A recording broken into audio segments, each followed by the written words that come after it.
Naked Shamanism. Welcome to With Insights Radio. I'm your host, Iggy Garcia. I will take you on a journey across the universe through shamanism, metaphysical, and holistic. So sit back and relax and enjoy the show.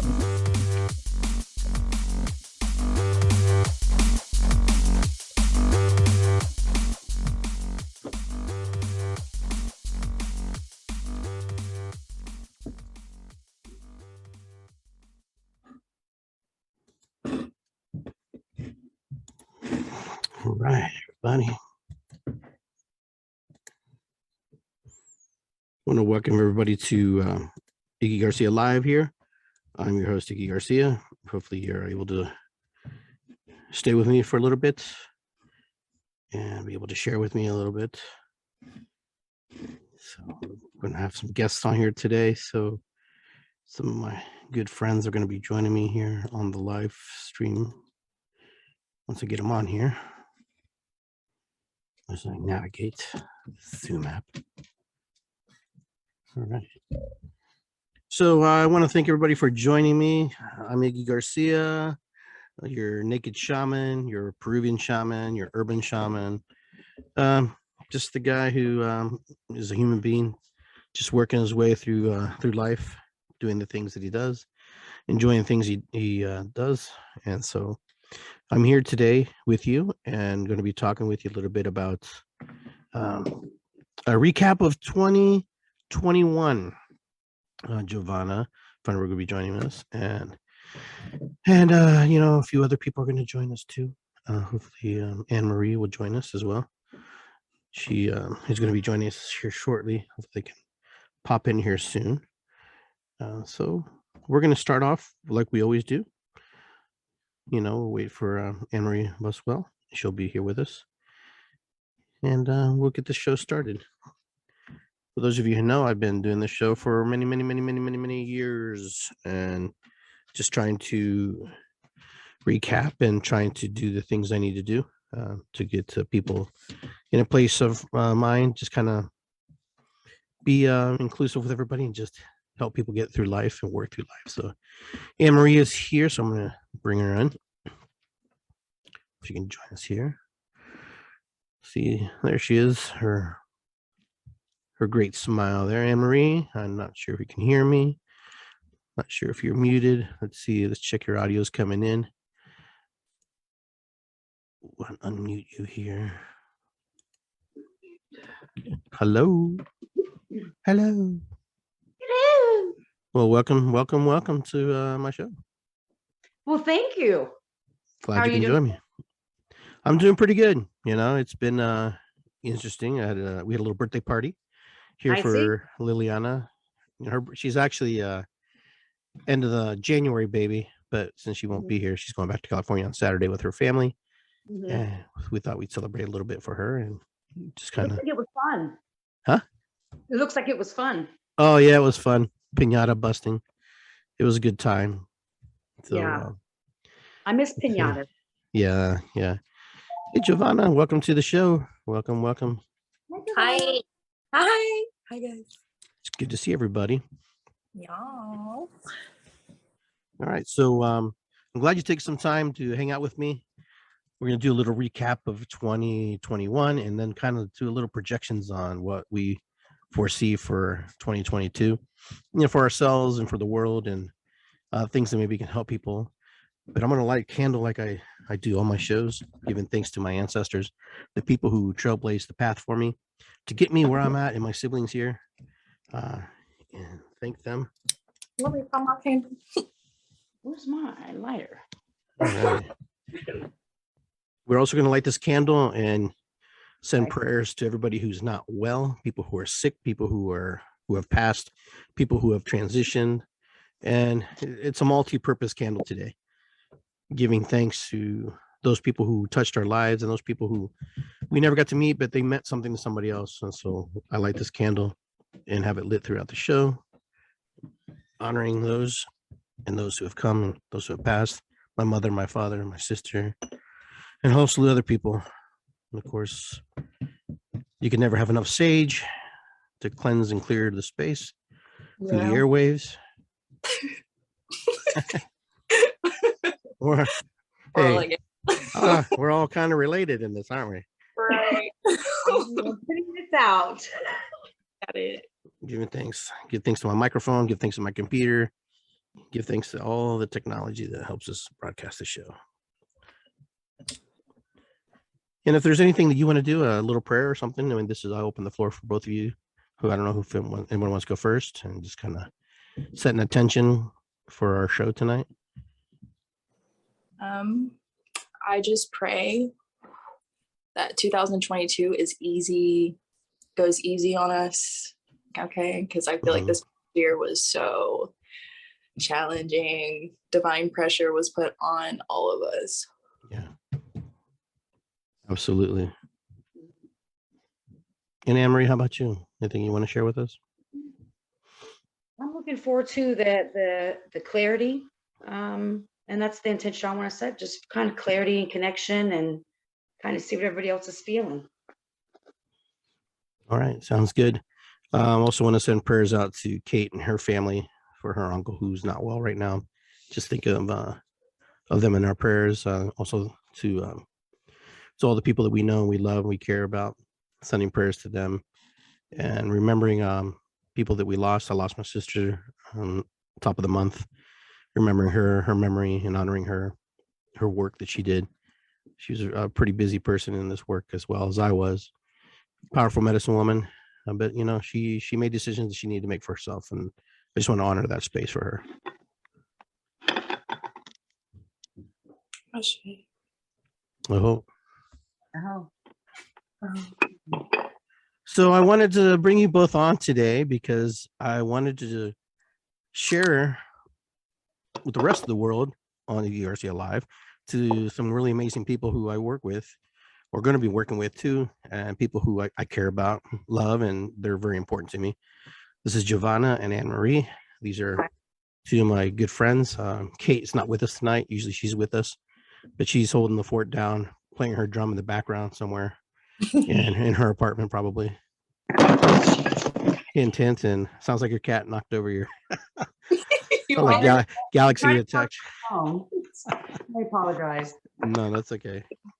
Okay. So I kind of wanted to talk a little bit. I'm just going to open the floor up a little bit, just kind of do a little recap of 2021, kind of the things that we saw, some of the things that we, negatively and positively, there was just a mixed bag. Yeah. It was just a whole mixed bag. For some people, it was a great year. I'm not necessarily can't say it was a terrible year, but it was very challenging, very challenging, very challenging, very challenging. Yeah. Definitely has challenges. Going into the new year, one of the things about the new year is kind of remembering the things that we're holding on to, things that we need to release and let go, and move into new energies. Some people celebrate the 31st into the new year, and some people don't. So depending on where your belief systems are, I'm not sure where you guys are on that. In my tradition, in my culture, we celebrate on the 31st. We take 12 grapes, we take 12 pennies, we eat them and throw the pennies behind our shoulder for prosperity. And whatever you want to do in that year, you do it. If you want to travel, you take your luggage, you run outside and just run around with luggage, or you set some intention. And we wear yellow. Oh yeah. Why yellow? Yeah. I don't know. I really don't know, honestly. It's one of the chakras, I'll just say, I mean, it is the chakra of action, so yeah, that yellow is fun. Yeah. Yeah. So all the colors, when you think about it, colors are very, very important. Some of us wear black and red, like right now I'm wearing red and black. Well, actually, I'm cold. That's why I'm wearing this. Yeah. But colors are important because in some of the teachings that I do classes, and I have markers that I hand out to people, and people grab the markers, and they resonate to the marker that is closest related to the situation they're kind of going through or something they want to work on, and they indirectly don't even know it's happening. They just do it naturally, and it's pretty powerful medicine. Just a little tree exercise that we do, if you remember that we do that. Yeah, that was challenging. Yeah. I really thought I was gonna hit it first try. I was like, I'm got to. That was the last one. Yeah. But that's part of the work we do. You know, it's very, very unique, it's very special, very ancient, very it goes back a long way. And so sometimes people call it new age and stuff, and I'm kind of like, not really. It's not really new age. This stuff's been around since, you know, when man could, Right. you know, get off all fours and start walking. You know, when lightning hit the first tree and man and woman decided, yeah, we're going to harness that power, you know, and capture that flame and carry it around until we learn how to make it ourselves. Mhm. So humans have actually been in contact with nature for eons. They've been in connection with, you know, Mother Earth, Mapacha, Pachimama, you know. They knew when it was going to rain. They knew when it was going to snow. They knew when the seasons were going to change and stuff. So not so much anymore. You know, there are people, segments in our communities like ourselves. We're in tune with that. And sometimes we fall out of tune. But a lot of the times we're pretty focused on what that means. We celebrate the solstice and all different events and all celestial events that come across. The cool thing about these last 5 years is we've had a lot of celestial events that are played out that we won't see for 600 years. Mhm. There's a lot of these cool things that have been happening, asteroids and stars and all these cool things. So it's pretty, it's like makes you really think about it. Sometimes you're like, yeah, that's pretty cool. And then it's cloudy in Columbus, Ohio, so sometimes you don't get to see the celestial events. Mhm. There's But you always can a feel it. But you can cross. feel it. But you can feel it. Mhm. I would definitely say, like, what was it, 2021 or was it 2020 when we had like 6 retrogrades when we're only supposed to have Oh, 4? yeah, I was like, wow, that's we're a really lot. putting the work this year. Yeah, Yeah. absolutely. So projecting into this new coming year, I mean, I know you have your visions and you have your ideas of what you see, and take us on a little journey and things that you maybe have seen, things that you think that may happen to us, and things that we should be looking for, and things to prepare ourselves. Because a lot of times when we talk on these shows, we talk about all these amazing things that are going to happen, but people, we don't ever, sometimes you don't tell people how to prepare for it. Mhm. We don't tell people how to, you know, step into it. It's easy like, oh yeah, the retrograde's coming. Everyone's like, what the fuck's a retrograde? Mhm. You know, but that Right. happens a lot. You know, people are like, and then they look it up and they Google it, and then they, you know, get more confused. Yeah. But then you have you know, full moon. You know, if everybody has a different opinion about full moons and new moons and all kinds of Mhm. stuff. So I want to give you the opportunity to give you both the floor to share kind of the things that you see, you know, for 2022, what you think what may happen. Almost kind of like stepping and looking into a looking glass, you know, just seeing Mhm. if something has come to you. I would say for me, what I'm seeing is that our as a collective, it is so dire that we are like upkeeping our spiritual health and routines and our mental capacity of like what's going on around us, and making sure that we're manifesting positive things. And that's where your spiritual like health and hygiene comes into play, because I feel like this past year really, like with the veil being so thin and it being completely gone basically, everything's manifesting so quickly, like with your thoughts, with your words and everything, like, and it's, you can't joke anymore about things that you don't want to happen. Like you really need to be speaking into existence, because everything has been coming so fast. We're in the 5D now. Mm-hmm. I also see a lot of things on TikTok about this being people's villain year, and I think that might be the darkness still trying to hang on to people and having them like, okay, I've been a good person my whole life, I'm tired of doing this, I just want to be evil now. And I think that is the 3D still trying to hang on to us, and we need to keep pushing and pushing forward. As for like the government and the food shortages that we're like people are forecasting and all this stuff, I think it is so dire for us to manifest the complete opposite. Like I don't even entertain that. And especially with like with COVID and everything, like it is here and it is present. Mm-hmm. But if we want to see healing happening, we have to envision it, and we have to be taking care of our bodies and our spiritual health and our physical health and everything, because it all comes into play. The 3D wants to win. It wants to keep its claws on us. Like it's destroying right now. It's going away, but it's still lingering, and it's dark and it's heavy, and it needs something to feed it. And if we're feeding it with negative energies, negative thought patterns, and negative like actions, it's only going to stay. It's going to stay as long as it fucking wants to. So I think we need to clean out our temples and our bodies if we want to see this new earth coming. Yeah. And Maria, what do you think? It's interesting that Giovanna brings that up, because I was been playing around with the idea that, you know, we always, you know, spring clean, and we always, you know, donate stuff and clean everything, our offices and all that, and organize our files, but we don't do it for ourselves, our soul, like aging of the soul. And it kind of goes like with what Giovanna was saying, but I also think with this new year coming and the new moon coming, that people are going to need to step into their authentic selves and find out what that is for them, and walking in their truth. Because I think, I mean, everybody, you know, including myself, will battle with these messages that I've been conditioned to believe and think about myself that actually hurt me, because they limit the possibilities. Because this is what I've been conditioned to believe, like, oh, that's not possible.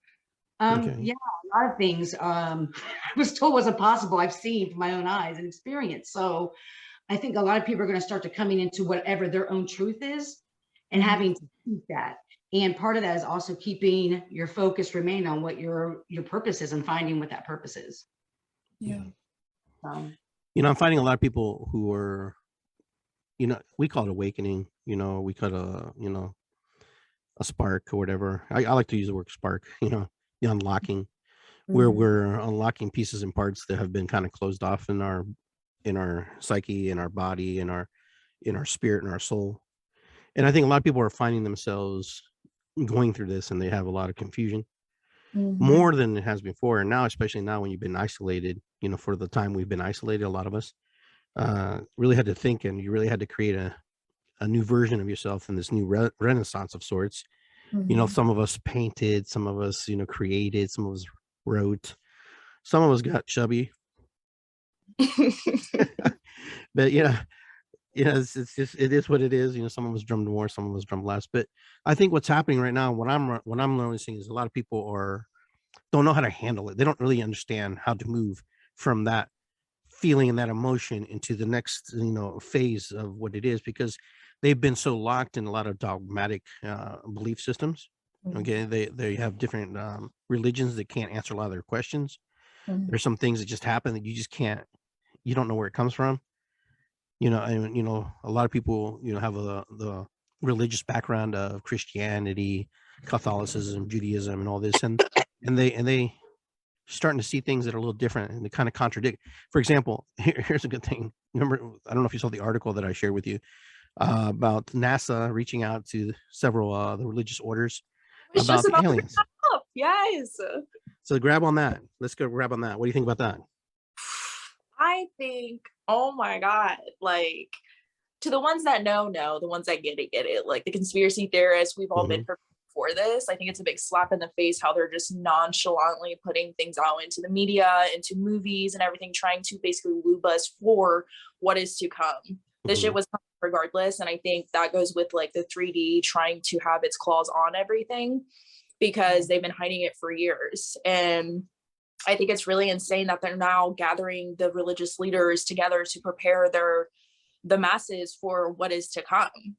Like, and then the Gateway experience coming out in 2020, like how they said meditation and portals and all these things that we've all been believing in, that they said was witchcraft and like craziness is real. It's all fucking real. So it's really funny to see them doing this now. But I hope that the masses are prepared for what is to come, because if you're not ready, like, I mean, come see us, because I don't know what else to do. Right. Exactly. You know what? We have done it and went through it, so you don't have to. Yeah. Exactly. And I'm still learning. You know, it's funny that, you know, when I read that, my friend Kate, you know, our friend Kate, she sent me that article, and then like 30 other people sent it to me right after she sent it to me. Did you see this? I was like, man, come on. You know, I was like, I've been telling you about this stuff forever. You know, it's like, and there are preparations for that. Yeah, well, that's the thing. It's like, now it's like, you can scratch that conspiracy theory off your list, because, you know, it's not there anymore. You know, it's like, they're obviously saying that there is life out there. How it gets here, how it manifests here, maybe we don't know those facts. Maybe they don't want to share that fact with us. I personally believe they're interdimensional beings. They know how to travel through portals and come through here versus coming in spaceships and stuff. Well, they can probably push spaceships through their portals, but what's going to happen? That I don't know, which is kind of interesting. You know, I've had conversations. Kate and I had a conversation one time about what we manifest. Like, which story do you want to manifest? We want to manifest the pandemic, or do we want to manifest aliens? I think humanity wants to manifest aliens now. It seems a little more lighter than the pandemic, you know, because I would want to be a rebel if I had to fight to save the human race, you know. Something else to hate. Running from little crevasse and blowing up alien ships. But I mean, they may come in peace too. Who knows? Yeah. No, I feel like okay, so because I love going down conspiracy rabbit holes, like I think that was a big part of my spiritual journey, was going down those rabbit holes. But what I've connected is that in 2012, when we were all supposed to die, veil being lifted, it was said that the aliens came back in the 60s, was it, when they were going through like the Vietnam War, but that was also the big hippie movement when people were doing psychedelics. So the aliens thought that they could come down at that time because people were opening and expanding their consciousness with the psychedelic drugs. Right. And that's when we see more abductions, we see more alien sightings and everything, and freak the fuck out. And the aliens are like, okay, we cannot come. Okay, we're not coming. Right. But then it was 2012 when they came back again, the veil got lifted, and I think that's when a lot of people were going through their awakenings too, and more prominent in 2020, like 2020 vision. Like I made a video about that. Like it was clear as fucking day. Like this is what's happening. This is happening. This is inevitable. And I think I want to say that the aliens that are coming are for us, because our governments have fucked us up so much that it's like at this point, I guess it was said in one of their treaties or something, like the government has to tell us what's happening. Like they have to tell us what they've been doing, or the aliens are going to come down here and tell us anyway. Disclosure. So they're trying to like save asses right now. And yeah. You know, it's funny you said 2020 vision. I remember when 2020 came in, I was really excited. 2020 vision, I hashtag that, you know, and I was putting it out, and it's just like, you know, and then everything went crazy, and then I lost my sight in my eye, you know, in October. I got hit by bungee cord. I was like, what kind of 2020 is this? I got 2030 now, you know. But it was just like, it made you think of it, like, what do I really need to look at? You know, what do I need to work on? You know, what aspects of myself? Because even though you do this work, it's constant, you know, evolution, constant work on yourself. Because if you don't, you know, you don't help anybody. You don't help yourself, especially because the ultimate goal is all healing is self-healing. If you can heal the pieces and parts of you that are, you know, wounded, then other people see that there's hope. Other people say, okay, well, that guy can heal, I can heal, or I can at least attempt to, you know. I can control it. I can change it. Right. And I think we should like know that healing it's not linear, and it is a spiral. And I was just talking about this with my partner, like when you loop around, because we love talking about loops, like people love to loop and stuff, and like then you have the flower of life where it's all just big loops that connect to one big like grid.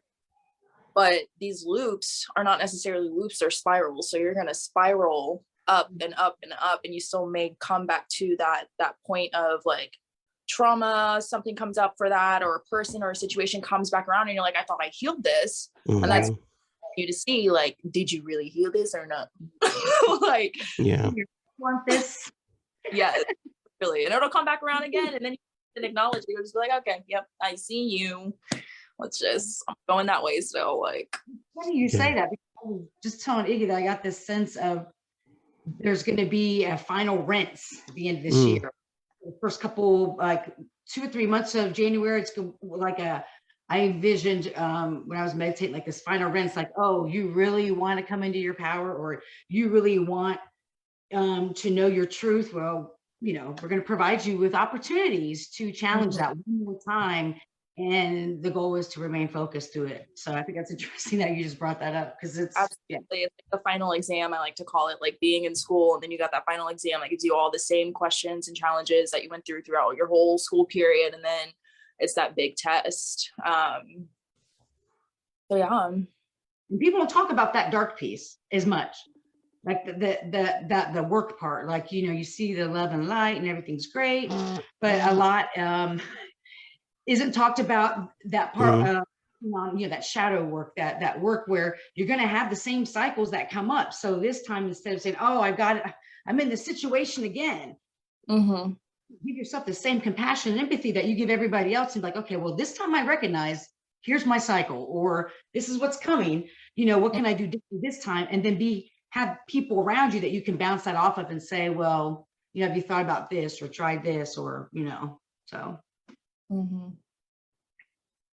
Definitely. I feel like 2022 is definitely going to be the year of, I feel like 2021 was the year of foundation, but we also got to see what foundations were cracked, weren't working, were literally just fucking dust. Like, and it's time to literally like rebuild the foundations with truth, like you were saying earlier, in your authenticity and being who your spirit actually is. And I mean, if your spirit ain't right, then I mean, I don't know what to tell you, but I feel like our whole collective as a whole are just waking up at the same time really, really quickly. So I feel like a lot of people are going to be on board. But you got to get that soul right in order to live in this new earth, because That's the down. I mean, you're going to get left. Like, I don't know what else to say. I don't want to be mean, but like. Yeah. Yeah. You know, yeah. And I feel like you said, with the shadow work too, like, it's blood, sweat, and tears on the spiritual path. It's not just all love and light. It's definitely working through those shadows. I feel like last year and the year for that was definitely, like, especially in the wintertime where it's the dark season, like, shadow work was crazy, like, very heavy, but very, very, very good work that we had to do in order to get to this space that we're at now. Like, we're seeing the old ways aren't working, the jobs we're at are not fucking working anymore. Like, and this is really that year to do what you gotta do. Right. And realize, oh, we have a choice. Like, I don't, I can say no. Like, I remember the realization when I realized that when I said yes to everybody else, it was a no to me. And it seems so like common sense, but it was like a light bulb. I was like, wait a minute. I'm just, fuck up. I'm saying yes to other people and saying no to me. Like, what? No, this isn't going to happen. I think more, like you said, more that's going to happen, where people are like, you know what? No, this isn't okay. No, I'm not going to work 50 hours a week and kill myself for a company that the day I pass away, they have my job posted. You know, like, I think a lot more people are saying, you know, that's not okay anymore. Yeah, especially with the staff shortages, we're seeing it. And the fact that we were allowed to stay at home and get paid to stay home was crazy. And there's a lot that happened during like the COVID time. Like, we've seen a lot of the system and how they like implemented the system, and there are outs. Like, they gave us basically like a time to ground back in, but there was also, like, I like to use this as an example, when we were allowed to sell liquor to people and let them take it home. Like, beer cases, you're allowed to get whatever and take it home. Like, that was never allowed to before. And I'm like, but it was illegal before, but now it's legal. So like, it's little shit like that. Like, we're allowed really to do whatever we want with morals, okay? Because I don't want people to just be out here free balling, you know. But like, a lot of their rules were fucking stupid anyway. So it's like, shit. Like, we change day to day. It just shows you We need that when they want something done a certain way, they can do it. They can change it. They can manipulate it. And that's the thing about right now in the times that we live in, is the people who are in power, people who have the money, people who control, you know, the food chain, the food supplies, the water supplies, the energy supplies. When they want to help you, they can help you. But when they really want to shaft you, they shaft you. You made a good point, like the liquor. You know, there was time you couldn't take a margarita out the door. Right. You know, it was against the law. You know, now it's like well, whatever. You know, just because. And you know, it's in my brother owns restaurants, and you know, he says the biggest thing that he's found is the inundation of carryouts, which is like actually hurt his business to some degree, because he can't staff anybody because no one comes in to eat. And then when they do come in, that, you know, it's like it's a double-edged sword, you know. And the people aren't making money. They're not able to, you know, make tips like they usually do. And then they have this the kitchen's backed up because I have all these carryouts coming in. And so, it's just it's been an interesting ride. Oh yeah. He told me, he goes, if we go into another lockdown like that, he doesn't know if he could survive this one, Yeah. Right. Yeah. Yeah. family business. Yeah. Mhm. How do you feel about the metaverse? Are you asking me? Yeah. Let's get into it. The metaverse, huh? Here we go. My metaverse goggles. Oh, you got them? No, these are massage goggles. These are the ones you massage your head, You massage. These are the massagers. These are the ones you massage in your eyes, These little things that massage your head. What? You never seen those before? Do that. Yeah. Those There's on the little mark. such- So what do I think about the metaverse? Well, I think we've been in the metaverse a long time, longer than we think we have. It's actually been part of our existence in different ways. It's been part of our culture, especially when they have cell phones and computers. I remember growing up, I didn't have a computer, I didn't have a cell phone, we didn't have anything. There was no you had actually it was a dime back then it turned into a quarter in your pocket, and you carried it around in case you had to call, and there was phone booths everywhere. You could actually make a call to your home, and and the metaverse has changed that. Technology has changed that. My biggest fear about technology is the intelligence factor and the comparison factor of how it thinks about us. Even though we create, artificial intelligence, humans create artificial intelligence, there is an aspect which I've read and I've watched videos where artificial intelligence thinks it's smarter than its creator to some degree, because, we lack the capacity. The thing that artificial intelligence lacks that we have is emotions, feelings, and stuff like that. The things that we feel, that chemistry. I honestly, to some degree, we're kind of a robot. When you think about it, when you really break us down, we have minerals in our body. We have salts. We have all the things that, we have gold, silver in our body, nickel, all the things that, you put on a robot or a computer board that helps that electricity flow through our body, to sustain our soul, sustain our spirit. Now, the metaverse that you're probably speaking of is the one that's kind of like we step in, we put goggles on, and we participate. There have been things like that for many years. And the part about it that I kind of think is kind of strange is if you weren't making it out here very well, what's going to say you're going to make it in there? What's the advantage of it being in there? Because I don't participate, like maybe a lot of young people do. So it's really fascinating, interesting. And I saw some videos where people are just communicating and talking. People get paid to go in the metaverse and talk to people. 15 bucks an hour. They get paid $15 an hour, $20 an hour just to talk to people. Yep, the Google people. Oculus and Google and Facebook. That'd be a good job. Hey, how you doing? My name's Iggy. I'm here to chill and talk with you for 6 hours. Well, I don't know. The verdict's still out. I don't know. We'll see. I don't have time to do that.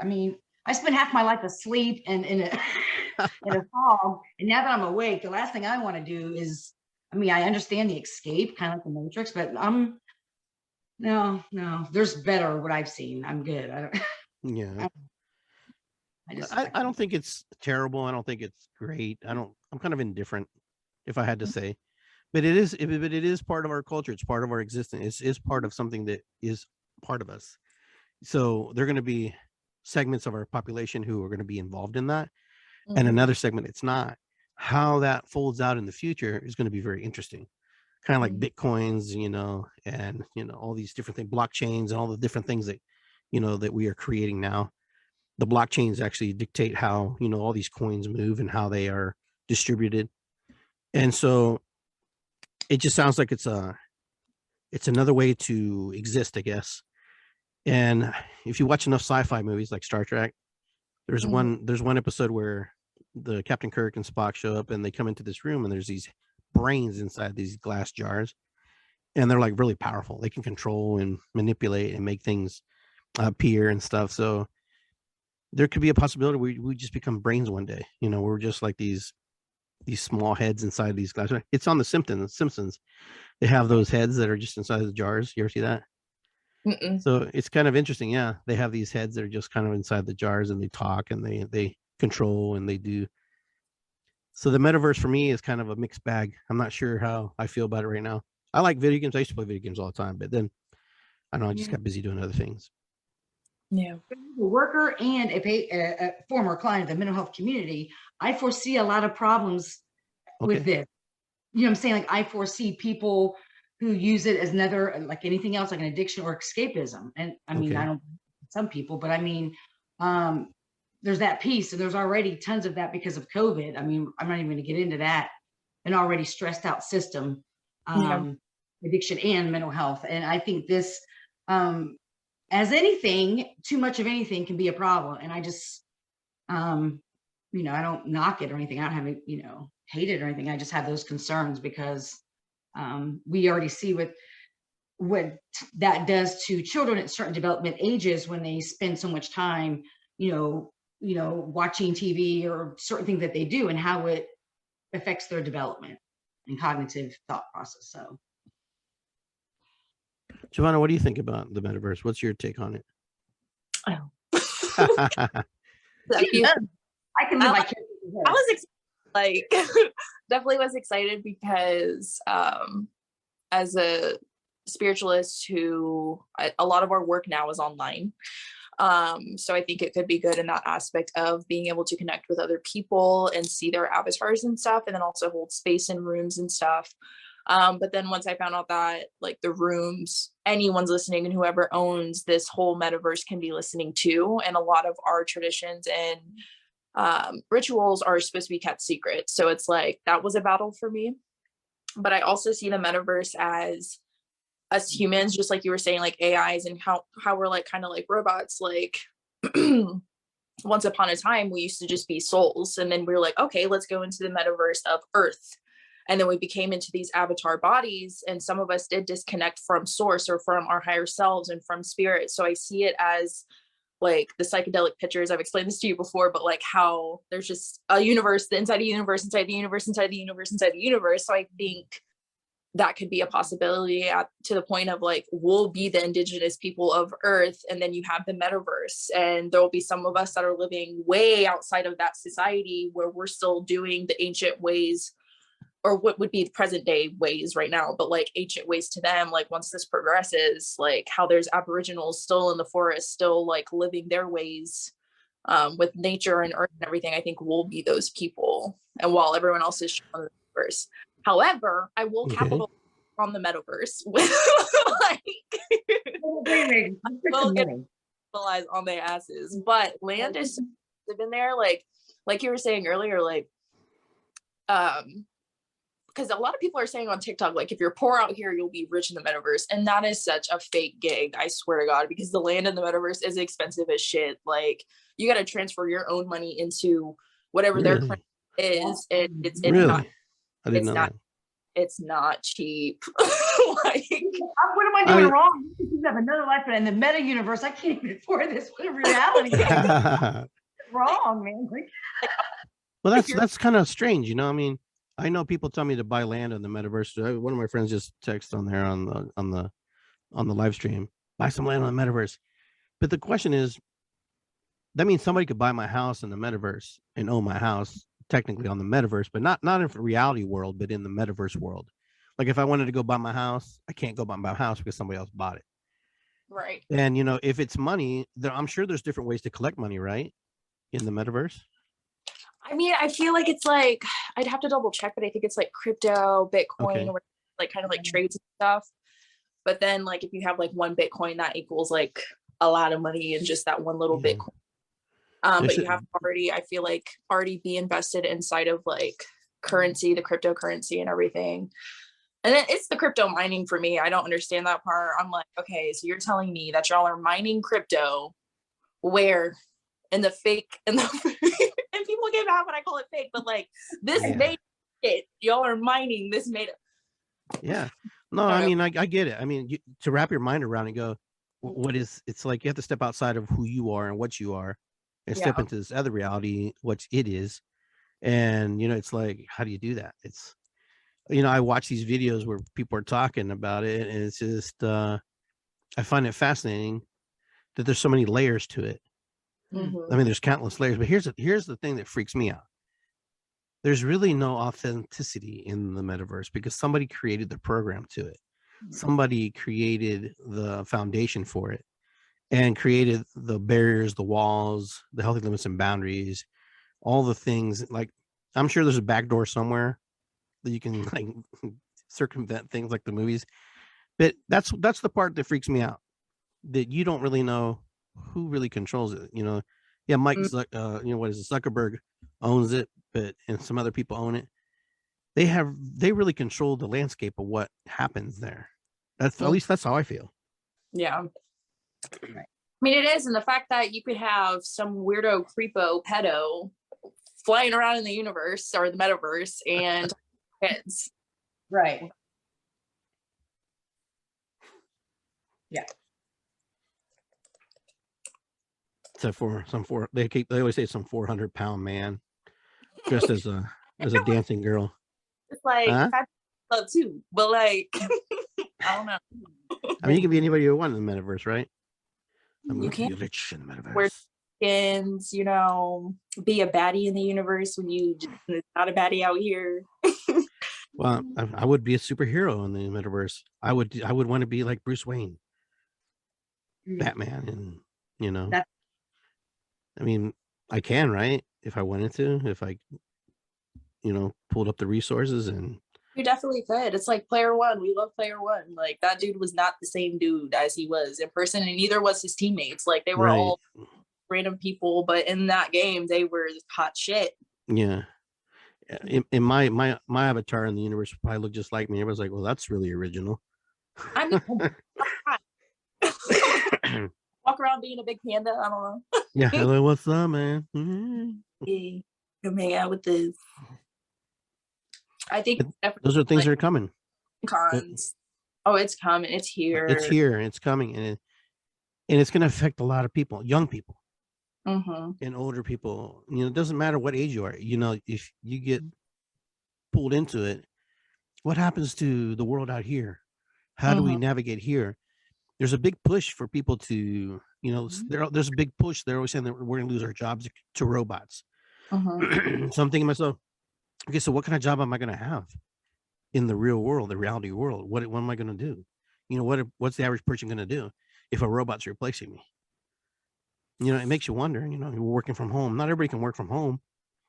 It's a very complex system that's being, presented to us in a lot of different ways, and it kind of concerns me sometimes, because that could really affect your mental health too when you're not sure, and there's a lot of uncertainty how you're going to navigate this new world. Am I supposed to go into the metaverse? Am I supposed to stay in this world? I talk to people who just say, I'm going to stay in this world and I'm not going to mess with that. Because there could be crossover. Crossover can happen, because that's just how it goes. Crossover happens all the time with technology. And then it's like, because we are moving into this realm and this currency, you kind of don't want to miss out though, just in case, like, this is the new like, it's like having old money versus new money. Like, if our US dollar is not potent anymore in this lifetime, and cryptocurrency is, you kind of do want to go on that wave just in case. Like, and that's where we're going, is cryptocurrency, Bitcoin, all of that. That's what a lot of the Trump supporters were scared of, and what he was warning people about was this cryptocurrency, and it's happening. So, the Dogecoin. But it's like anything. You take a chance, you take a risk. Because if I buy Dogecoin might not ever do anything. And it's then not. I can't. Yeah, it's down. But I can't afford. Well, I can't really afford Bitcoin because it's like ridiculously expensive. If I buy a coin, it's like 0.0006 point. It's like millions. Yeah, I'm just like, yeah, missed out on that wave. But that's what happens too. It just comes in waves, like the different stuff. I think it's good to get educated on it just in case, especially I think so. But I do think there should be like regulations on how long you can be in the metaverse too, just to save that. But of course they're not going to do that because they don't give a shit. Like they want us to be zombie brained inside of that universe. Like Great distraction. What'd you say, Anne Marie? I said it's a great distraction. That's how I see it all. I mean, I see it as another distraction for people to not focus on the collective and not focus on each other and connection again. I think it's another thing to disconnect us. yes, I'm just old. I'm just like, no, we're going the opposite way. We're going the opposite way. I know we need that technology, but it has a history of, it's even all the documentaries of, with Facebook and all that, like it had a good purpose, and it hasn't been, I'm not saying it's all bad because, we use it really good, but I think it's another form to disconnect us from each other, from ourselves, and a distraction. And that's the opposite way that I'm trying to go. So do you think it's kind of like when the colonizers came here and gave alcohol to the Native Americans? Oh yeah. Oh, hey, drink this fire water, Good time. Because it's hot right now. Good time. And then you know what? Your mind goes out. Your mind goes away. If it's something that you haven't ingested, never partaked, it can become very addictive very quickly. And if you're living in a land and you're trying to fit in and trying to survive, that can easily, be used as a tool to manipulate you. Yep. Yeah. That's how I It's feel. crazy out there. That's how I feel. I see it is. And it's so funny how like our government is like dying out right now and everything. The old way of living is dying out. And now they're like, oh, okay, here's this new universe. Come join us. Like, right. This is better. Right. It's because they ruined what is here, and they're now like create this special world that we can dive into and have a better life in. And it's like, no. And I think that's why it's so prominent for us as spiritual workers and light workers and way showers to be grounded here and to keep some type of balance, because this can go off the rails real quick, real fast. Yeah. I think there's gonna be a lot of people who will be reaching out, for answers, and they may not be able to get them from modern medicine because modern medicine hasn't been able to keep up, with what's happening. Psychologists, doctors, counselors may not be able to keep up because it's so new and no one really knows kind of how it's playing out. They have an idea, but it's a culture, it's a cultural thing. It becomes a cultural thing. It becomes very infused in your belief systems. Ask anybody who plays video games. You tell them it's addictive. The first thing they tell you, it's not. No, it's not. And then they act like, and they just want to fight you about it. And it's like, and you're like, itself, though. This is like we've seen this, we see this. It's they didn't think, I remember when you were talking about phone booths and stuff. I remember when pagers came out, and I was one of the first people who had one, and I thought it was hot shit, but I still had to go to the payphone. And call someone, if we tend to call them, collect, say, hey, come pick me up. You wouldn't have to use a quarter if you did that way. But, when the video games came out, like I remember we had an Atari, and I was only allowed to play like maybe an hour on Saturday, but I didn't even want to do that because I was outside all the time, all the time. And I know everyone says that, but then the games became a problem. And then the internet, I mean, it's just the cycle is showing already what's going to, happen. I know people staying inside because of COVID. I mean, who doesn't want to escape reality right now? Trust me. Right. I mean, that's a good point. I've been there. And even though this has probably been one of the more rougher years of my life, I'm still happier this year than I have been last year during COVID when I was in full PPEs, working with patients. Like, I'm still happier this year because it's a better reality for me. And I think I see a lot of people who want to escape that. I get it. That escape is great, but with every choice we make, there's a counteraction. There's always something that brings to light, I guess you should say. So I don't know. I'm worried about the cycle because we see what this is going to happen. But what do I? But you made some good predictions. You sent me some good predictions, earlier today on, Messenger, things that you were sharing. I had a lot. Do you remember some of the things that you were sharing with me? Yeah, cause I had to write them down. Okay. They were fast. Well, I could say, like, for me, like there's a lot of people too collectively that have been feeling very stagnant on one end, like they should be doing more, but yet have that feeling that something big's coming. You don't know what it is. And I'm getting the feeling that it's our own limiting beliefs. Like we don't even believe what could be on the other side. And that's why it hasn't been happening for a lot of us. And what was the other one? There was another big one though. Oh yeah, I had that message of seeing things clear. Like this new year, people are going to start seeing situations, jobs. I think Giovanna kind of touched on it earlier, that are no longer serving them, like or questioning, like, wait a minute, and they're going to come into their authentic self. But along with that, here's a cautionary thing when you want to make that choice, that people are going to be challenged every day to make that choice, to choose them and their authentic self. And that is, I've noticed even within my own life, that's where I've always gotten caught up in the past. And I don't tell that story anymore. But that piece right there, that switch that goes off on people, and they don't realize that they have to choose their purpose every day, or what they know to be true every day. So, because when we start showing up differently in people's lives, we forget that it served a purpose for them and us, good, bad, or indifferent, no judgment.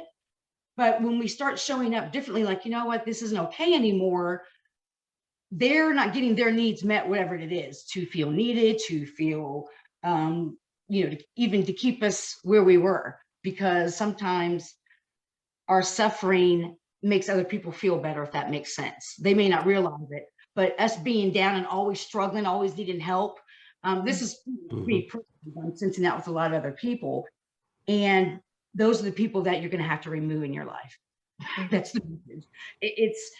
You can't make room for what's meant for you in your life or in my life when it's filled with things that aren't. Okay. Absolutely. Whether Makes that's sense. first goldfish, dogs, you gotta go. I told my cat today, it's like That's kind of interesting that you say that. It's there. I see a lot of people. Actually, I saw it when Trump won the election the first time, when he won the first election, where a lot of people started separating themselves from other people because they had different ideas and stuff. And then from there was born a whole bunch of ideas, or a whole bunch of feelings and emotions, and a whole bunch of things that we had to like look at ourselves and say, hey, what's happening here? What's happening in the world? What's going on in America? Let's just say America. What's going on in America? All of a sudden, everything was absolutes. And that's was kind of the hard part. Everything became absolute. And that's very difficult when things become absolute, because not everybody's absolute. People sometimes don't want to be absolute, but they get categorized absolute. Like if you like Trump, a lot of people say you're racist. And that was it. There was no, nah, but you were racist. That's it. End of story. Don't tell me anymore. Don't talk to me. Don't say anything to me, because, and families broke up for that. Yeah, family, friends, everything. There was no compassion, understanding that, but we all know that racism doesn't serve anybody. We get that. That's an understanding. But I think sometimes when we look at things, we have to really look at exactly what's going on.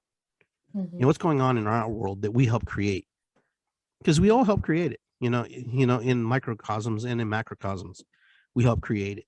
We have input where we do, just in our homes, with our kids, our families, our cousins, our nephews, and the people that we love. And then that spreads out. It becomes bigger. There's the big ripple, And so we're going through all these phases. And then you got Biden, and he wins, and people, voted through, paper ballots, and, it was the first time people voted. It was a big election win, right? And then there's other people said the election got stolen. So it really makes you think, what's going on in the world? What the realities are different. These last 6, 7, 8 years that we're gonna approach is gonna really expose and show what we're about, who we are as humans on this side of the world. I'm not talking about Spain or Peru or anything. I'm talking about here in our homeland where we live. There's going to be a lot of things that are going to be open and shown, and we're going to see it. and we're going to have to address it. And then we can't be silent, but we have to also understand, what's it mean to listen to somebody else's argument? What does that mean? Can you do it? Are you able to? Or are you so staunch in your belief that you won't be able to listen because you're so staunch in your belief? And as healers, we have to be able to work with everybody. You know, sometimes the guy or the woman who's perceived as a racist person may have been abused, may have been raised in a family, and she wants to get better. He wants to get better. As healers, what is our job, and how do we approach that, and how do we help, you know, the collective consciousness and help humanity without becoming political ourselves? Because we can become political because we are humans. We have feelings and emotions, how we see, and people look at us as leaders in the community, and they're like, so what's your opinion? You know, what do you think? Right. And so as healers, I'm going to ask you guys how you approach that. Are you one-sided on your approach, or are you focused where you try to be open to the facts? So whoever wants to jump on that. Okay, Emery, you're up. So, and I was one of those people. I don't automatically think of Trump's pros racist, but my perception at the time, and I still feel part of this, is that by me supporting certain people, regardless if it was Trump or Biden, but in this case, it was, you know, if I was supporting him, it was a slap in the face to the LGBTQ community, the people in my life, or the people of color in my life, or the people who were indigenous in my life, just because of my perception of what I saw.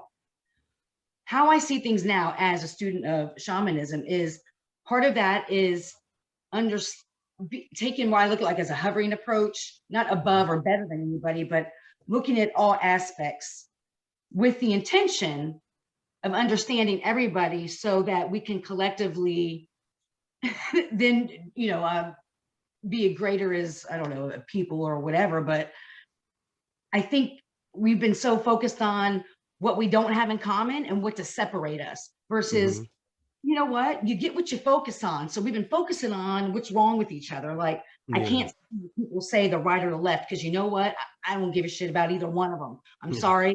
I know a lot of people don't know this about me, but I felt this a long time. I don't like the government. They're not for us. I'm sorry. They don't give a shit about us. They do not care. So, being said, we're being bamboozled to be disconnected. So that's my take. I'm sorry, I get on my little high horse about that. But I mean, I think more understand each other.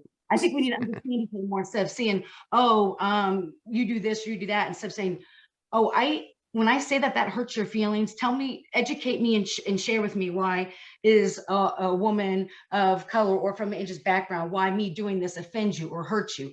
Oh, regardless of how I feel or not, knowing that I'm going to hurt somebody else, to stop doing it without judgment. You know what I'm saying? And we're taught that right now. It's all against each other. So I get really shitty about stuff like that. We're always trying to disconnect, and I just think that's the problem. What do you think, Giovanna?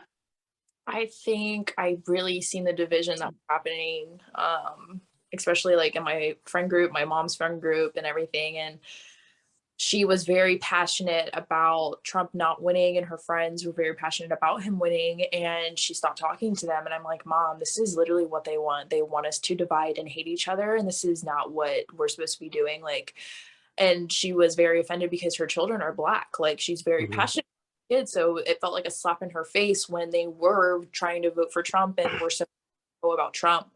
It even came down to the point where my grandma was investing doing shit for Trump just because she wanted to save the children. He really pulled her in with the save the children shit. And that shit, don't get me wrong, I almost became a QAnonymous Trumper humper. Like, they really got me with that one. But I had to get out of that and figure out, like, he was using specific things that would trigger the collective to make them want to vote for him. But they're all they're not for the people. They're just for their own egotistical purposes. And even when that election was going down, like, it showed a lot of the shadow of our collective and our narcissism, like, that we even had this man in fucking office.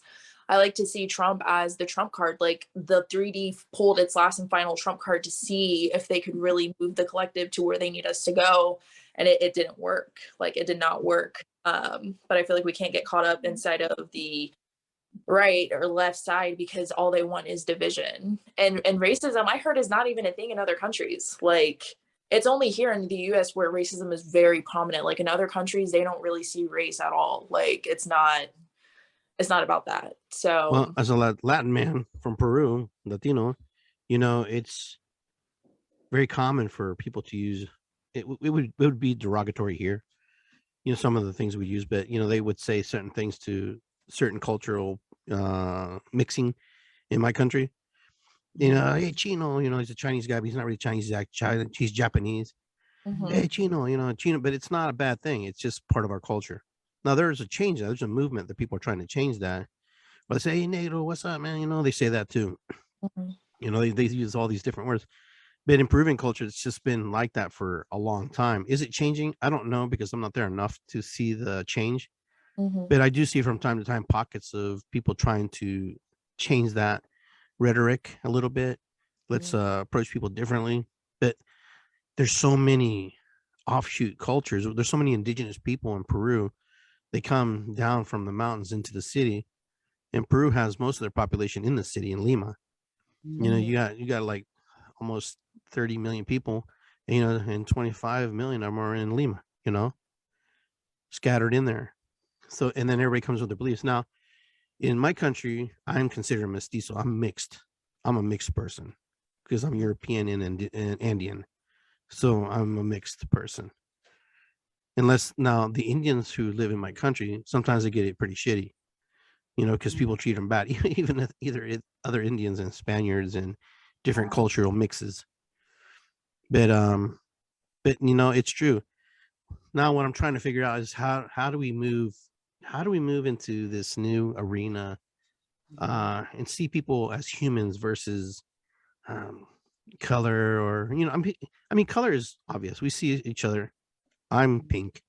Look at me, I'm pink in my screen. We're all different. But yet that's not the first thing I was taught to see, when I was growing up. But yet a lot of people see that. And I saw a lot of stuff when I was growing up, back in the 70s. Saw some crazy shit. I got treated really bad, just being Hispanic, kids just want to beat me up just because I didn't speak English very well. And, for me, I'm Mexican, period, for a lot of people. It's true. I'm not Mexican, I'm Peruvian, I'm South American, but it doesn't matter. I get dumped into the pool. And that's a whole different culture. That's a whole different person's upbringing. It's like saying, everybody's American. The Canadians and Americans are the same thing. They're not. They're different. They just kind of look alike a little bit.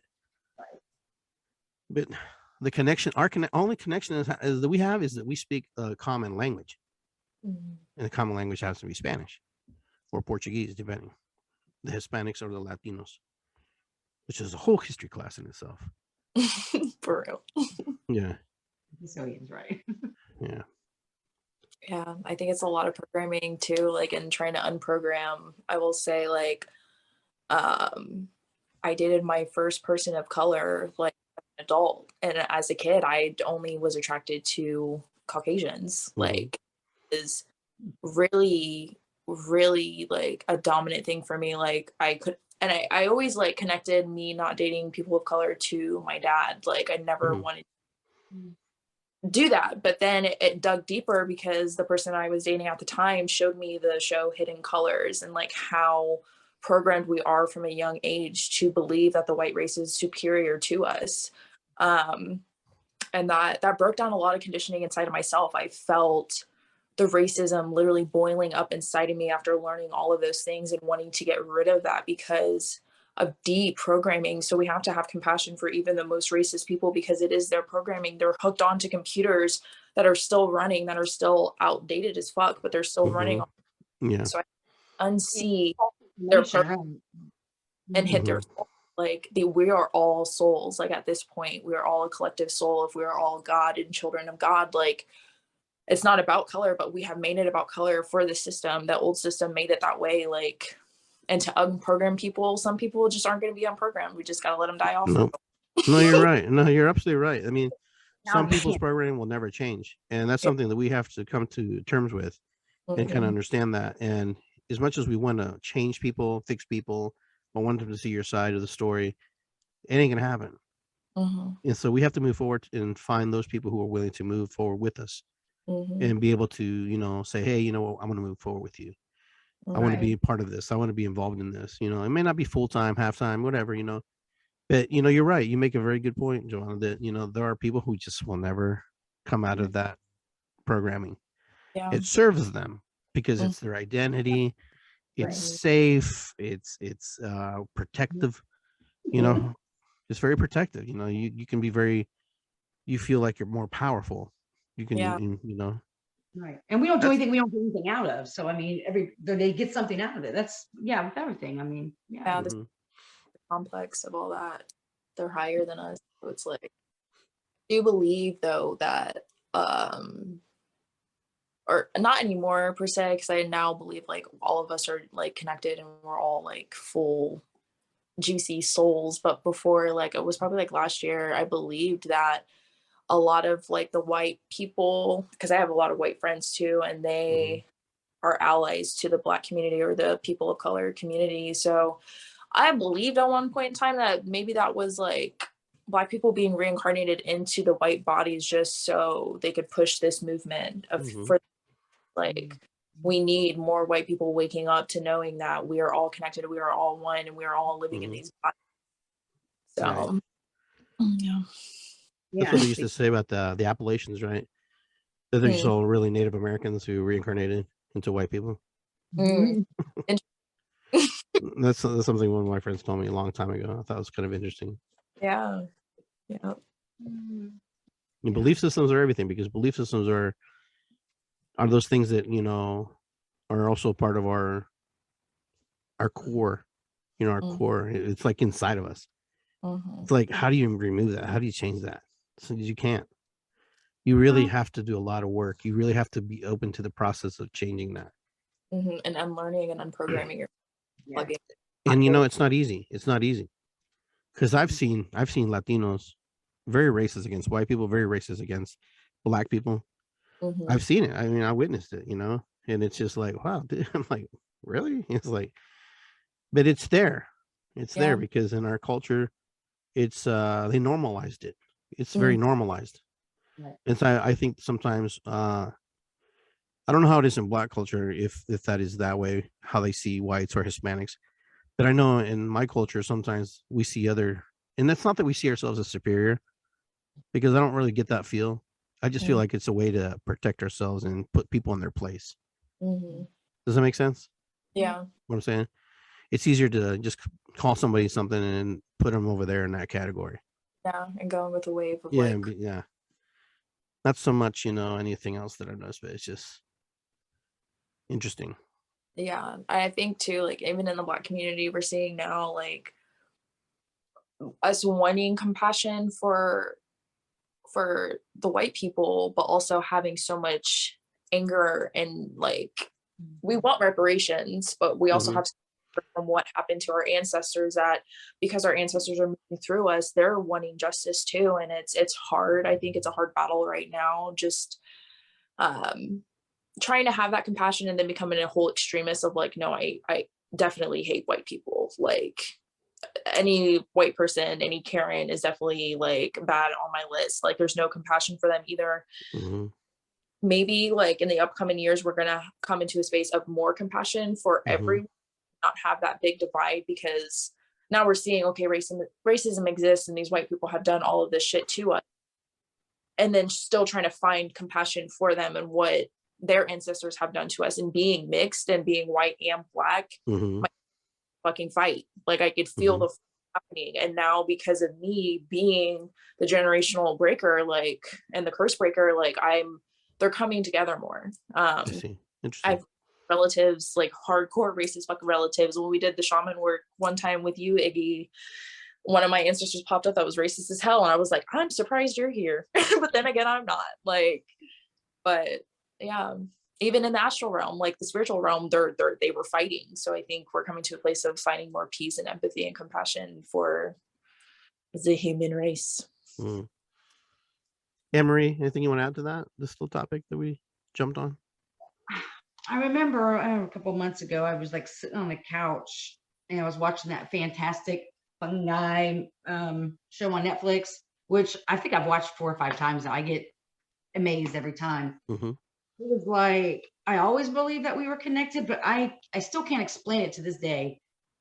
Something really clicked and I truly felt connected to everybody and everything.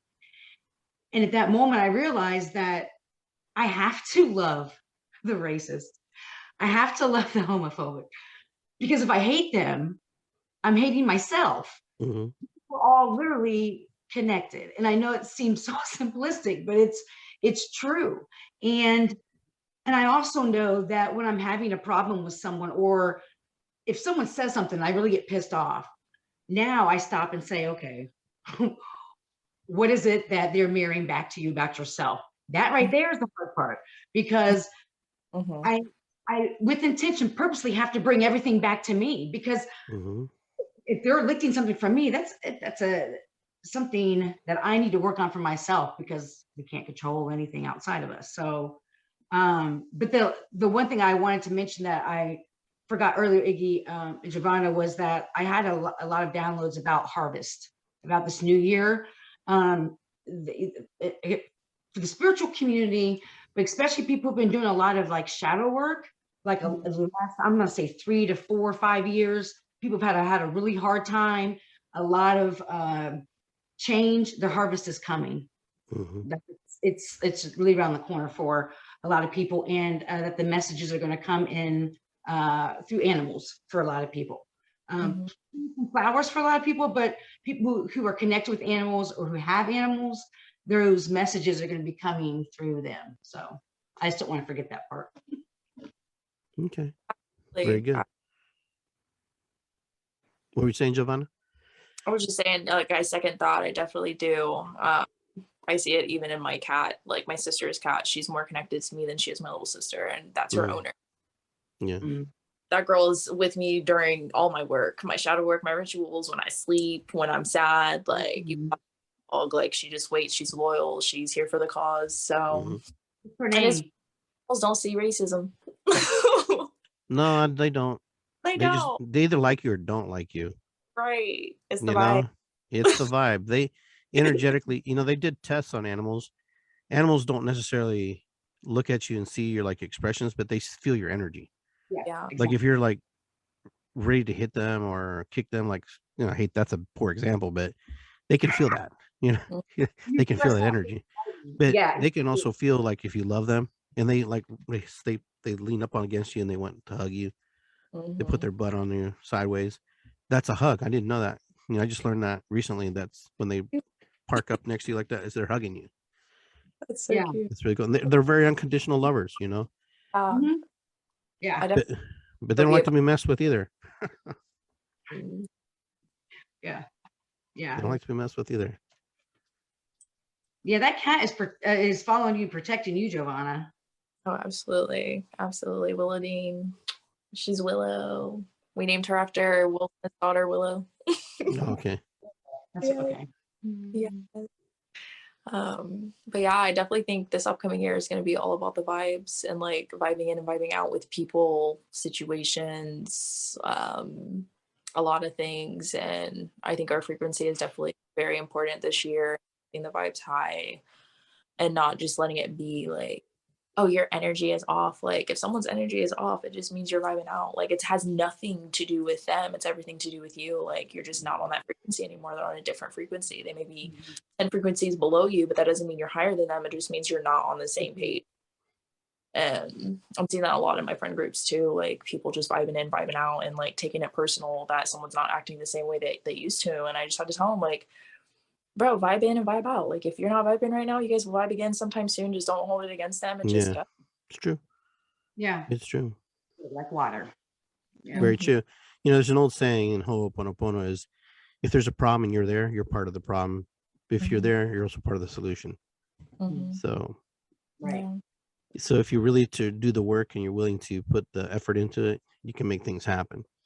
There are belief systems that believe that all of us are the same person in some realm, that we're just all one person having a creation experience through life, creators experiencing just every aspect that he could possibly or she can possibly have. And if that's hard for people to wrap their mind around sometimes. I can't be the racist. I can't be the gay person. I can't be, Iggy. He wears panda heads, It's just like, but that's there is a thing that Native Americans say, it's all my relations. All my relations means that we're connected to everything because we come from source. Source is the creation. Source energy is everything that created everything. And the universe is expanding. And that's something that science still can't understand why and how the universe is still expanding. Because this means it's not done doing its thing. We can never reach the edge of space because as we travel to it, it's still expanding. Absolutely. Funny you mentioned Ho'oponopono because as we were just talking about the racist, that just is what came up for me. Is the prayer, like taking responsibility for what you are seeing. Even if you're not that racist, you can still embody it and heal it through Ho'oponopono. So I'm sorry, please forgive me. I love you. Thank you. God bless. Yeah. That's healed a lot of for me using that prayer. And it's very powerful. So powerful. Oh my God. Just, taking accountability is the thing. That's where people get stuck in the work that we do and the things we try to share and teach. People get stuck because a lot of people don't think they're the problem. Oh, I didn't do anything. It wasn't me. I was abused. They were abuser. No one's saying that you're not being abused, but there's the thing is we're in the situation. How do we get out of it? How do we move forward out of it? Can we move out of it? Who's going to believe our story if we tell it? As a person who was abused, I told my story. No one believed me. Oh, no, it's impossible. It just can't happen. But until you keep telling your story until someone hears you. Now the question is how long you stay in the story that repeats. Do you stay there and do you live in it? And does that become your identity? For some people, it does. For some people, yes. Yes or no? Yes. Who wants to take? Who wants to jump on that? Go ahead, Giovanna.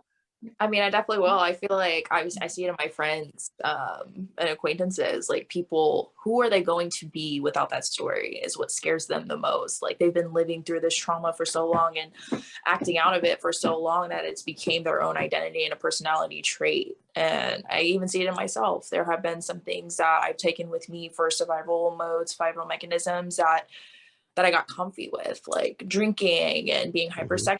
Everything because of the trauma that I went through. And then I took on other identities and other deity identities like Lilith. And I became so like mad at men that I wanted to be able to seduce men and have power over them and become this thing that I learned that I am not. She was just there to protect me at the time being, but it's okay to lay that part of myself to rest and lay her to rest and know that she is safe to be here and that I'm safe to be my authentic self again. And I think a lot of people do like to hang on to that shit just so they have something to have an excuse to be who the fuck they are at that time. And it's not working out. Like it can only get you so far. I think stories also do heal though, like through storytelling. And I think for me, that was the piece I wasn't getting for a long time because I've had the story of trauma through childhood, even through the home invasion, through my addiction. I mean, I have all kinds of stories I've been telling myself and that have been about me, who I am. And I believe, I mean, there's still a lot of that programming. I believe stories about myself. Oh, Anne-Marie's this or Anne's that, or, oh, that's just what she does. And I'm like, wait a minute. No, the fuck I'm not. No, the fuck I'm not. But I didn't even realize that I had the choice to rewrite that story. I don't know if it was you, Iggy, or somebody sent me a link about how things change through time. And we all know how stories change, but not saying that trauma didn't exist for me. It just, I may have remembered it differently. And every time I added a little bit onto it, not unknowingly, because that's more power in that I can connect more, not trying to do it or not lying. And not saying that didn't exist either. But how much of that is to the core real and true, and how much have I added onto it to serve me in different times in my life. I'm just going to go get high right now because I was molested. I'm Sure. going to go make bad choices and stay in this bad relationship because I feel no worth, you know, like, and when I found out we could change that story, Mhm. becoming that story, and I limited myself with those beliefs. So I think that's a big, you know, I'm glad you brought that up, Giovanna. Yeah. Well, trauma imprints. That's the thing about trauma. It imprints. Yeah. You know, it leaves an impression, and so that's why it's so raw, because it's like there. It's not like if I asked you what we talked about in the beginning of the show, can you remember? You it's all coming in the new year. And you know, collectively, what we thought about this last year that was happening. But do you remember the exact things I said in the beginning? No, you can't, right? Because it's not trauma. It's not an impression of trauma. It's not an impression that will affect you that way, because it doesn't hurt you in that way. But you can always go back and remember. But you were right. You can rewrite stories, because we're constantly rewriting the stories when we're going through that traumatic event. Every time we retell the story, there's always a piece of part that we add to it that we didn't have before. A lot of people add that. A lot of people go, oh yeah, I forgot this part. You know, it's like, maybe it's true, maybe it's not. I can't say that that's not true for that person, because it may be true. Maybe they remember something finally. But for a lot of people, it's really difficult, because they don't know how to rewrite the story, how to change the story, because no one's ever taught them how to change the story. And and medicine sometimes gets to that point much later down the road. First, they want to figure you out, who you are, and how we're gonna approach you, and how we're gonna diagnose you and work through you. Kind of like a car. We're gonna work on a car. We got to figure out what's going on. Then we know what to change, and we know what to put our energies into. So trauma is the thing that a lot of people end up coming to us here, sitting here on this show, because they've gone to all the modern routes and it didn't work. And it's not that it worked. It's just, they just felt like they weren't being heard. Yeah. In what I find, in the work that I do, I find that a lot of people just feel like they're not being heard properly. Like, they don't listen to me. That psychiatrist isn't saying, he just keeps writing shit down. I have psychiatrists that come to me to do shamanic work. It's like, because they need that break. They need to release their mind, because of all the things they have to hear constantly every day. Yeah, I'm so gonna. So, Yeah. but yeah, that's just, it's a fascinating mind. The human mind is very, very intricate, very fascinating, because how we talk to ourselves is so crucial. What comes out of our personal mouth, that prayer that we say, every time we open our mouth, there's a prayer comes out. And if we put ourselves down, or we're not the most best, we hear that. Yeah. And it goes into our super subconscious and our subconscious mind, and it just resides in there. And then it plays back. And then we're like, what the hell is that? And then, all kinds of crazy stuff happen. I'm not worth, nobody likes me because I'm fat, or nobody likes me because I'm too short. You start to believe that. I'm just using me as an example. When I was a kid, I believed that. I thought I was chubby, short, but I was adorable. I didn't want to be adorable. I wanted to be sexy. I want to be sexy. But that's kind of where we are. Self-talk is very powerful medicine. And I don't think in our culture we teach enough self-talk. We don't teach our kids to empower themselves. Sometimes because we don't speak our own truth. Sometimes we don't speak well to ourselves. Right. But the people who are fortunate and lucky enough to see that have good people in their lives that do speak well to themselves, kids are like little sponges and little recorders. They remember everything. You got a kid, I got kids, I got grandkids. I tell you, 6 months from now, your kid's going to say, blah, blah, blah. You're going to go, what? Yeah. Where'd you learn that? From you? Oh, it's always a teaching, learning lesson. Like, whatever comes out of Luna's mouth, I'm like, damn, like, wow. And I like to see, like, even through parenting, like, how the universe works with us. Like, I always say Luna's always asking for stuff, and then she'll forget about the stuff she asked for. So when she gets brand new to her, and then also, like, it came to the point where she's asking for multiple things all the time, that I'm like, some things I do pick out. If she consistently asks for something, I for her. And I think that's how the universe works with us. Like if we're consistently asking for something, it's going to give it to us. If we're just asking for a whole bunch of random things that all the time, it doesn't know what to give us. Like it's not going to dish it out. But even with her memory is so supreme. Like I remember being at a restaurant with her and her dad, and the server was asking us what we wanted to drink. And she's like, "Mommy, remember when you yelled at Daddy? You remember that?" Like, really? So right now. Right. Like, okay, where are we going here? Where are we going? Um, What rabbit hole are we going now? I've been busting out, be quiet. But I know quiet. She has a really great. I love that because if anything does happen to her, at least she'll remember. And hopefully you say it to me. So yeah. Get to talking. So I want to give you guys an opportunity to maybe, if you want to do a read, pull a card or something for our audience, something going into 2022, something that you want to share, something that that they could benefit from, something they might help them get to a place of understanding. Then I also want you to, towards the end, I want you to promote yourselves and share your websites or how people can get a hold of you after you do your reads. Okay.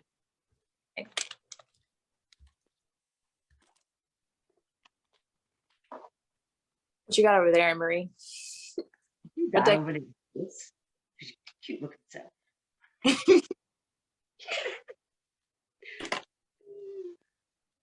And a side note, while we're getting ready, so did you guys know a child, the first 7 years of life, their vibration is at the same of someone who is being hypnotized.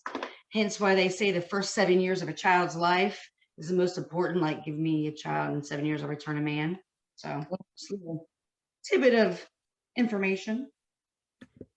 All hypnosis is self-hypnosis, right? Absolutely. That's why I said it's so prominent right now for speaking what we want and not what we don't want, because the universe does not hear don't. It doesn't hear jokes. It doesn't hear none of the bullshit. All it hears is what the fuck you just said. So it's funny you said that, because I tell that to my students all the time.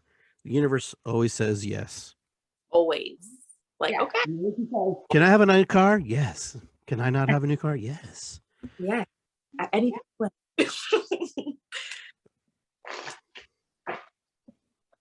All right. Who would like to go first? I gotta get all my cards together. So you gonna go ahead, Giovanna, or? Go ahead. I gotta still get my cards. I'll flip this the right way.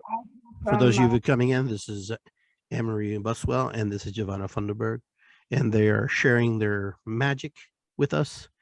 And I hope that you stick around for the read, and maybe they'll give you a read real quick, a popcorn read. Oh, popcorn for being here. It's good to be here. Good to be here. That's right. Be here. Woohoo! Yeah. And Giovanna, Yes. make sure that you tell them about your class coming up too in January. Definitely will. Definitely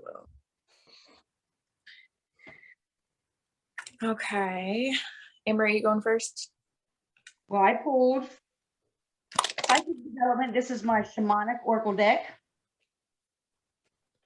So it's Psychic Development. It's interesting. There's a swan on there.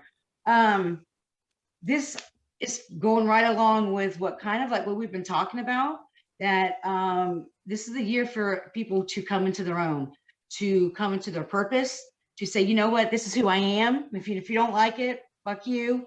In a nice way. Right. You're a serial killer, then it's no. I'm not doing that toxic positivity. You know what? If you're having a breath, positivity, don't stay stuck in it. There's not all love and light. No. So my message to people is, when you ask for the things that you want, be prepared to do the work that is going to come with what you're asking for. And a lot of people, that's going to be whatever your psychic development is. That could just be your intuition. That could just be you believing your dream. So that's it. Nice. Very good. Cool. Okay. My deck here is The Vortex, Getting into the Vortex by Abraham Hicks. Card that flew out is, every relationship I establish is eternal. And this goes along the lines of like contracts and what we were talking about earlier, like the vibrations vibing in and vibing out. Like, It says, it is our desire that you come to remember that every relationship is eternal, and that once it has been established, it is a part of your vibrational makeup forevermore. And that in your powerful now, where all that you have become converges with all that you are now becoming, you hold the power to create. And so your observation of a situation, unwanted or wanted, no matter how remote you believe yourself to be, makes you a co-creative partner of the experience. So just like we were talking about creating your reality and the words that you're saying, the vibrations that you're putting out, the relationships that you're in, like everything is always reflecting back to you. So if you see a relationship that you don't like, first thing foremost is to fix whatever is inside of you that's even attracting that person, because it may be a karmic, it may be a soulmate, maybe a twin flame. Situations that are happening, it definitely is showing where you're at in your life. And if you don't want to be there anymore, vibe out. Yeah. And vibe out. I like that. Vibe out. That's a new word. I like that. Vibe out. It's good to be here. Vibe out. Yeah. Vibing out. Vibe out, vibe off. So I'm using the Stephen D. Farmer PhD Power Animal Oracle cards.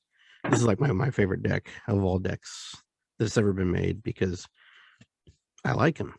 So I pulled the Dragonfly card. If you can see that. So the card here is about illusion. You know who you really are. So the cool thing about this card, what I like about this card, is the Dragonfly is probably the most interesting creature because it starts its existence in the water before it comes out and flies. It lives part of its life in water. So its whole incarnation is, living, breathing oxygen through water, living there, eating, and doing its thing, preparing for itself to change and go into the new world, which is kind of cool. What's in the illusion is that you're going to be this bug in the water. But the reality is when if you just work hard a little bit more, you're going to move into your Dragonfly stage.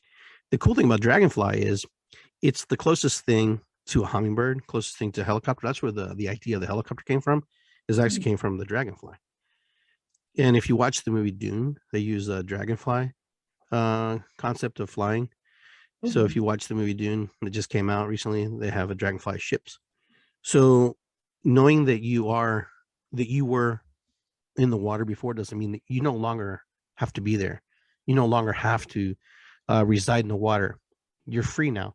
You're free to move into the air and travel and explore and everything, because you can never go back to where you started when you start to, break out of the illusions. So the Dragonfly is just saying, when you start to break out of the illusions of what life is showing you and what is happening and how you see the world, that really what you were seeing is just part of your growth, part of your evolution of yourself. And now that you can fly backwards, forwards, up and down, no matter what, it's a great totem card for those people who are trying to figure out who they are in this world of uncertainty, like in COVID and stuff. Basically, because what happens is when we're in COVID, we feel like that we have to do the right thing. And in the Dragonfly is just telling you here, just be yourself. Just be yourself. It's like a rubber band. When you stretch it, it can never go back to its original form. And that's the illusion of the Dragonfly. Just my read. Oh yes. Very good. All right, tell us a little bit about upcoming class you're teaching. Okay, so I am teaching a spiritual development class. It's spirituality for beginners. That will be on January 30th. We will be learning about auras, chakras, or the chakras, activating third eyes, and teaching the Hermetic laws and principles. I think it's very important for us to have the foundational work before even working with your ancestors and working in ceremony. We need to get the soul right, because you could be downloading messages and not even know how to spit them out if your chakras are not aligned, if your third eye is not activated and opened.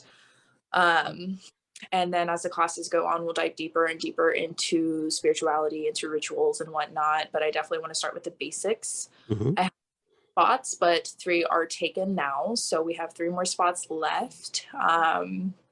And I also do psychic readings. I'm an integrative healing arts practitioner. So I'm a meditation facilitator, ordained minister, priestess of the red tent. So I do a lot of different things. I work on a lot of different things, but right now I'm definitely classes and getting the newcomers of spirituality in the door, because I know, like, when I first started, there was barely anyone. I found Iggy, and that was my lighthouse. So I think these classes that we're going to be holding are definitely going to be lighthouses for a lot of the people that are coming into spirituality and wanting to find themselves and their higher selves and connect to source, because the universe literally is you, and whatever you here is going out here. So we need to clear here so we can get the good out here. Yes. So where will we find you? Where will people find you? How can we find you, Giovanna? You can find me on Instagram. That's where I'm most active at. My Facebook is definitely for family members and my bullshit memes. But my Instagram is _thegivinggoddess_, and I'm on TikTok. I'm very viral on TikTok. That's at Giovanna Funderburg. And yeah, I do spiritual memes over there and talk a lot of spiritual bullshit over there. So want to come see me, come find me. All right. Sounds good. Appreciate that. I'm excited for the Me too. All right, Emery, you're up. What's going on? How we get a hold of you? I am the Alpha and I am the Omega, just so everybody knows. Okay. Just checking. I'm Laurel and Hardy. I guess you can follow Giovanna. You can email me. I can do readings, and there's a lot of things I'm working on right now that I'm kind of keeping close to me. But I'm open for doing tarot readings if people would like. You can reach me at Final Destiny Wisdom at Instagram, and Italian Empath on TikTok. And if you want, I'm sorry. Said hell yeah. Yeah. Once I figure out how to do my duets and my stitching, it's going to be on. And then you can email me or message me, of course, on Facebook as well. Very good. Very good. And of course, I'm Iggy Garcia, iggygarcia.com. You can find me there. That's kind of my hub. So you can kind of peruse there and figure out the things I'm doing. I do want to mention we have a drum circle tomorrow here in Columbus, Ohio, at my home at 9 p.m. and for however long we can last at midnight. Probably because midnight we'll probably be like bringing in the new year. We're going to be doing a despacho ceremony. So it's actually a proving ceremony of releasing and letting go and bringing in positive and loving energies. So it's has a dual purpose in that. For those of you who want to be part of that, show on up. And if you need more information, get a hold of me, DM me. Go to my YouTube channel, subscribe, as my grandson would say. Subscribe. Leo would say. Button. Push the subscribe buttons, he says. But yeah, I want to thank both of you. It's good to be here, and I really appreciate your time and your busy schedules to be with me and be on the show. And we're probably going to try a little beta testing reading thing on Blog Talk Radio, maybe. Psychics in the City. Going to bring that piece back. So you'll be listening to the three of us laughing, having fun with that at some point. So be looking for that. That should be exciting. So I'm at Serenity Salts Ball too, as well. SerenitySaltsBall.com. That's where the class is going to be held. For Joanna's going to hold her class there at my place of business. So for those of you who can make it, I will see you. So happy New Year to both of you. If I don't see you tomorrow, I will see you next year, as they say. But I love you both dearly. Love you. And I learned a lot today, and I'm glad that we were able to, have the meeting is of the mind, and stay, focused and listen to each other as we approach very difficult and delicate topics, and sharing about what 2022 brings for all of us, because we're all going to be connected in some way or another as we travel this road together, this red road and this 5D road, as we punch in and out from the 3D to 5D, because that's kind of how it works. Yep. And other than that, if there's anything you want to leave, I'm going to give you one opportunity to just say something for everybody, and we'll call it a night. So Giovanna, why don't you just lead us off? All right. Vibe in, vibe out. Vibing out. All right. I just hope everyone happy and healthy. Hope everyone's happy and healthy and love and be loved. Yes. Perfect. As we say here in our little circle, it's good to be here. Good to And, be you know, it's all love. It's hope. Pono matakuyasin. Irisikwi. Namaste. What is above is below. And with Mhm. that, I'll say aho. And I'll see you Aho. guys next time. Thank Uh-huh. Peace and love, guys. I love you. Take Love care. Be well. Bye.